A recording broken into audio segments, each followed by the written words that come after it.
সেনা পোকা। আদেশ করেন মরা মশাই। তুমি আমার রাজ্যে ঢোল পিটিয়ে দাও, যে আমাকে নতুন কথা শোনাতে পারবে তাকেই আমি আমার এই রাজমহলের অর্ধেক অংশ আমি লিখে দিব। শুধু তাই নয়, আমার রাজকন্যাকে তার হাতে আমি তুলে দিব।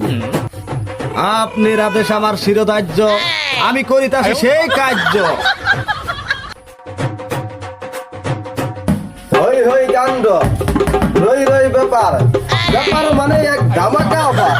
আমাদের রাজ্যের রাজাকে যে নতুন কথা শোনাতে পারবে তাকে রাজ্যের অর্ধেক রাজমহল লিখে দেওয়া হবে। শুধু তাই নয়, তার কন্যাকে তার হাতে তুলে দেওয়া হবে।